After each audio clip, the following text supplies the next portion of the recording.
வாக்குப்பதிவின் போது பதிவாகக்கூடிய விவிபேட்டினுடைய நம்பகத்தன்மையை மீண்டும் உறுதி செய்திருக்கிறது உச்சநீதிமன்றம்.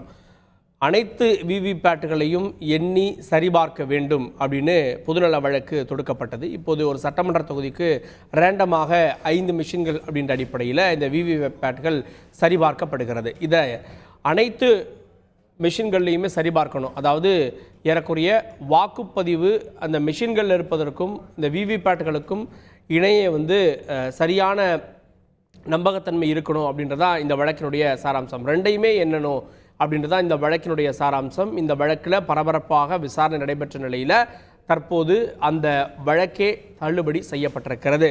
அதே போல் மீண்டும் பழைய நடைமுறைக்கு வாக்கு சீட்டு முறைக்கு மாறணும் அப்படின்ற அந்த கோரிக்கையையும் உச்சநீதிமன்றம் நிராகரித்திருக்கிறது.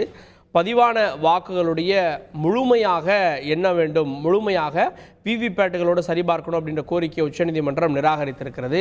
இதில் வழக்கு கடந்து வந்த பாதை அப்படின்றது எத்தனை நாட்கள் ஆகும் அப்படின்றப்போ தேர்தல் ஆணையம் 12 நாட்கள் வரை இந்த விவிபேட்டுகளை சரிபார்ப்பதற்கு ஆகலான்னு சொல்லப்பட்டது.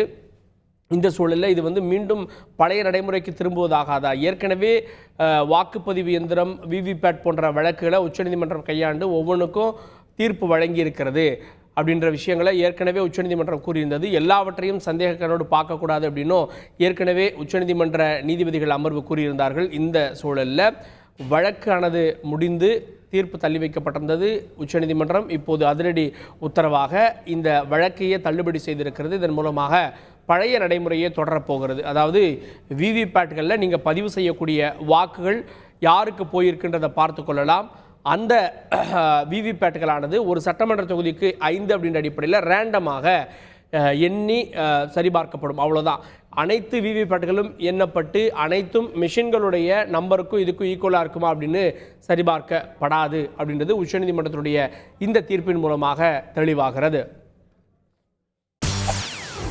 செய்திகளை உடனுக்குடன் தெரிந்து கொள்ள உடனே சப்ஸ்கிரைப் பண்ணுங்க.